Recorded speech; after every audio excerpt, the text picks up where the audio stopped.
गढ़वा के बीजेपी विधायक सत्येंद्र नाथ तिवारी ने अधिकारियों को काम करने के तरीके में सुधार लाने की चेतावनी दी है।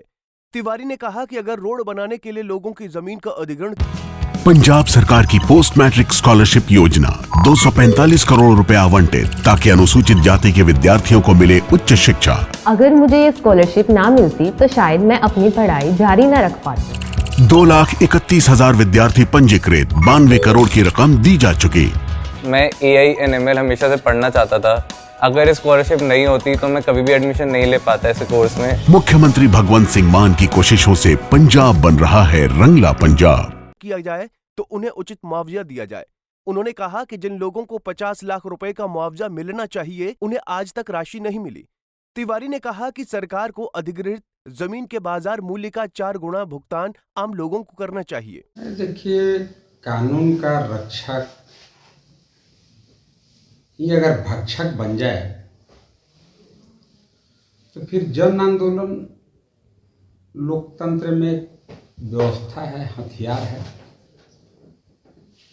अब गढ़वा रंग का परिप्रेक्ष्य में आप देखेंगे, बड़ी ही सुस्पष्ट शब्दों में कानून में लिखा हुआ है कि कोई भी सरकारी प्रयोजन के लिए अगर जमीन चाहिए सरकार को, तो जो रैयत हैं उनके जमीन का बाजार भाव से 4 गुना रेट से उनके खाते में पैसा डालिए। और उसके बाद भी इतना ही नहीं, इसके बाद आपको उस रैयत का कॉन्सेंट लेना है कि यस, मेरे खाता में पैसा आ गया है, मैं अब सहमत हूँ, आप इस पर सरकारी निर्माण करिए, विकास के काम को आगे बढ़ाइए। लेकिन यहाँ उल्टा हो रहा है। गढ़वा में बोलता है कि पहले विकास करेंगे इसलिए कि अच्छा कमीशन इसमें हमको कमाना है, फॉर्मेलिटी बाद में करेंगे। अरे भाई, क्यों विकास? किसके लिए विकास? जब गरीब कबड़ जाएगा, आपका जमीन छीन जाएगा। आप ऐसे इसको समझिए कि मान लीजिए किसी आदमी का 3 डिसमिल ही जमीन है, अब आप उसमें सड़क बना रहे हैं, फिर 3 डिसमिल जमीन को आप उसको जो मकान है उसको आप डिसमेंटल कर देंगे, उस पर रोड बना देंगे, फिर वो आदमी कहाँ रहेगा? इसीलिए मोदी जी ने कानून बनाया है कि पहले उसके खाता में आप पैसा डाल लीजिए। वही तनी मनी नहीं, ग्रामीण क्षेत्रों में, पंचायत क्षेत्रों में बाजार भाव का 4 गुना, नोट सरकारी भाव का पैसा डाल लीजिए, फिर काम करिए। लेकिन नियम के ठीक विपरीत हम देख रहे हैं गढ़वा रंग का विधानसभा में। एक दिन में एस्टीमेट बनता है, दूसरा दिन में पास हो जाता है, टेंडर घोटाला होता है। इसके हम लोग के पहले जो मंत्री जी थे, सब टेंडर हाई रेट में 10%, 12% कमीशन लेके फटाफट लौट करा के आनंद फानन में जिसे लुटा रहा है, भूचाल आ गया, लूट मचा हुआ। वहीं सत्येंद्र नाथ तिवारी ने कहा कि वो विधानसभा के पटल पर अधिकारियों की करतूतों का खुलासा करेंगे। गलत तरीके से संपत्ति अर्जित करने वाले अधिकारियों के खिलाफ कार्रवाई होगी। तिवारी ने कहा कि उन्होंने चुनाव में जनबल के दम पर धनबल पर जीत हासिल की है। तिवारी ने कहा कि जनता के हित के लिए वो लड़ाई लड़ते रहेंगे और दोषियों के खिलाफ जरूर कार्रवाई होगी। क्या है, एक लेटर इशू किया अनुमंडल पदाधिकारी ने, उसमें लिखा हुआ है कि उपायुक्त के आदेशानुसार यह पत्र निर्गत किया जा रहा है।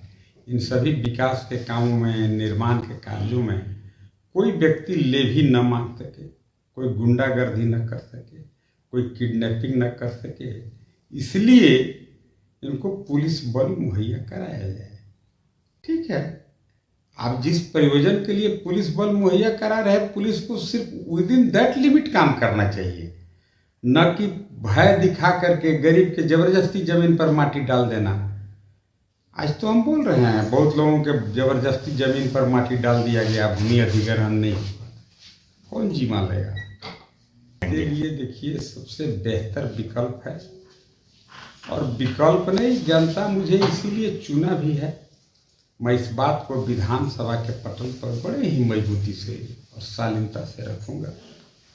और जिन पदाधिकारियों का आउट ऑफ टर्न यहाँ पर पोस्टिंग हुआ, नियम के विपरीत यहाँ पर पोस्टिंग हुआ, क्यों पोस्टिंग हुआ, किसके इशारे पर पोस्टिंग हुआ, उन सभी लोगों को हम जांच के दायरे में लाएंगे और उनके द्वारा अपूर्व संपत्ति जो अर्जित किया गया है उसके लिए भी मैं कर रहा हूँ ईडी सीबीआई सीबी हर जगह लिख रहा हूँ, कार्रवाई होगा। ये लड़ाई लड़ने के लिए ही मैं पैदा हुआ हूँ। बड़े बड़े दुर्घटना में मैं इसीलिए बच गया कि गरीब गुरबा का स्नेह प्यार दुआ आशीर्वाद मेरे साथ था, इसलिए मैं बच गया।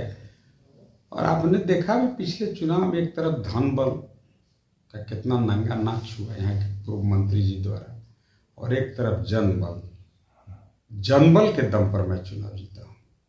तो जनबल पर जीता हूँ तो मेरे लिए तो वही फोर्स है, मेरा ताकत है जनता, और जनता का हित हो और स्वतंत्र तिवारी चुपचाप रहेगा, ऐसा हो नहीं सकता है। इसलिए मैं विधानसभा के पटल पर मजबूती से रखूंगा और जो भी दोषी हैं उन पर कार्रवाई करवाऊंगा। विधानसभा देखिए उचित फोरम है, वहाँ पर मैं बात रखूंगा। जो भ्रष्ट पदाधिकारी हैं उनके द्वारा जो अवैध संपत्ति अर्जित किया गया है, मैं ईडी, इनकम टैक्स, सीबीआई को भी लिखूंगा, गृह मंत्रालय भारत सरकार को भी लिखूंगा कि इनका जो प्रॉपर्टी है इसमें अचानक पंख लग गया। अगर गढ़वा में लोगों को जमीन अधिग्रहण के बावजूद उचित मुआवजा नहीं मिला है तो इस पर सरकार और अधिकारियों को चिंतन करने की जरूरत है। पंजाब केसरी टीवी के लिए गढ़वा से अभय तिवारी की रिपोर्ट। हमसे जुड़े रहने के लिए हमारे YouTube चैनल को सब्सक्राइब करें और नई वीडियो की नोटिफिकेशन के लिए बेल आइकॉन को दबाएं। अगर आप ये वीडियो Facebook पर देख रहे हैं तो लाइक जरूर करें और ज्यादा से ज्यादा शेयर करें। धन्यवाद।